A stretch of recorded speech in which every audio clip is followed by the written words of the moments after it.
Hello and welcome to another episode of Adventure Bike Pilot. So in this episode I just want to go through some recent changes I've made to my sat nav system. As you may know if you've been following the channel, I recently moved from the TomTom Rider 410 system because I changed my bike from the old air-cooled GS1200 Adventure to the new liquid-cooled GS1250 Adventure HP Rally.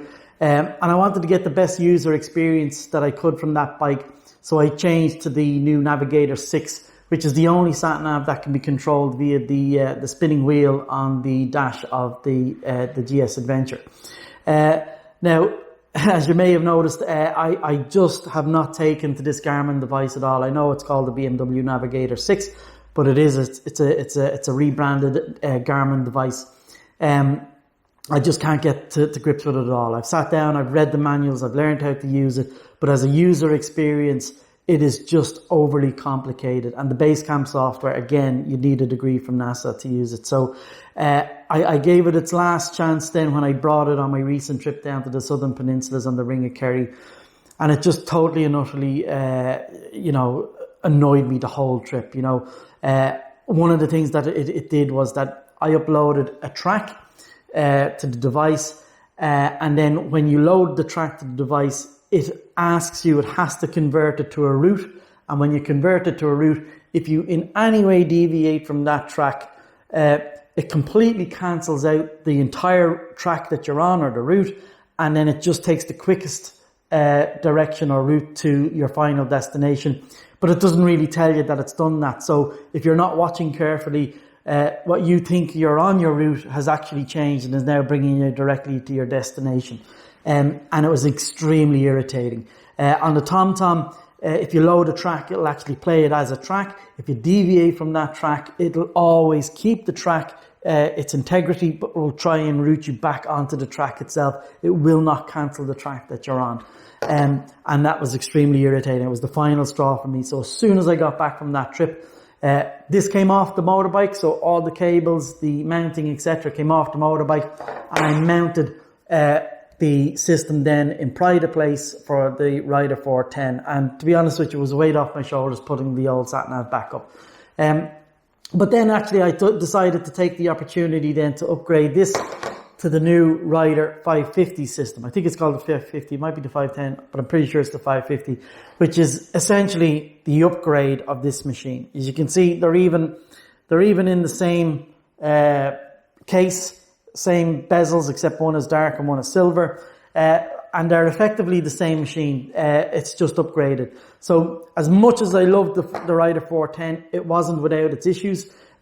Primarily of which is it was extremely slow, particularly in loading up and then moving around in the menu system and loading routes, etc. I've always said that this was, despite its faults, an extremely fast machine. But this new 550 has addressed all of the issues with the 410. So the new 550 has all of the same functionality as this. It's exceptionally faster. I still don't think this one is as fast as this, and I'll do a speed test shortly now to see what the difference is. But this has better phone integration, so your messages, etc. will come up onto your screen. You'll be able to read them, etc.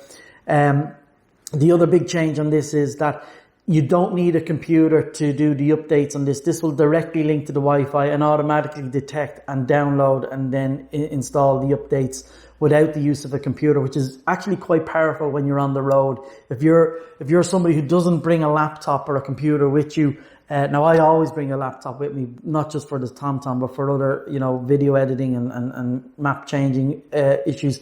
But if you didn't want to carry a laptop, but you wanted to always have the latest updates, all you have to do is connect to your Wi-Fi in wherever accommodation you're staying, and it'll automatically do the updates.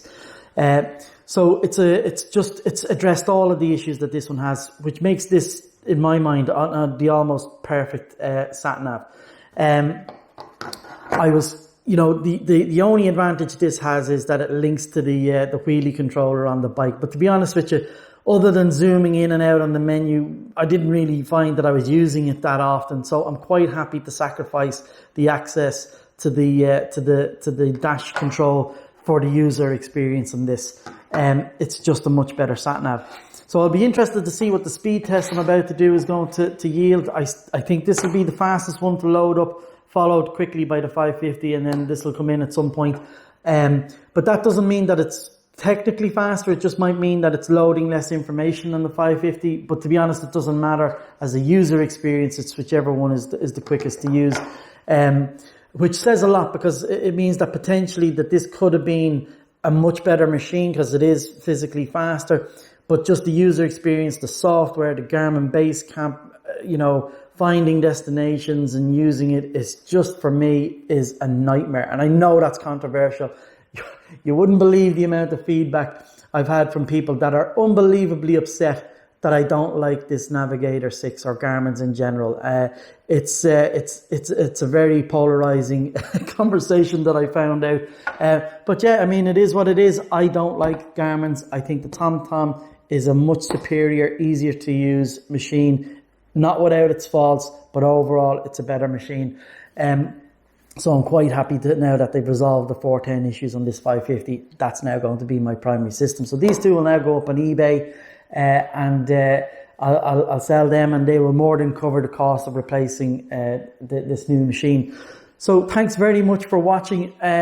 Hang on now, and I'll just go through the speed test in this video. But thank you very much for watching. We've passed the 500 subscriber mark. My next milestone is to get to 1,000. I think I'm already over 600.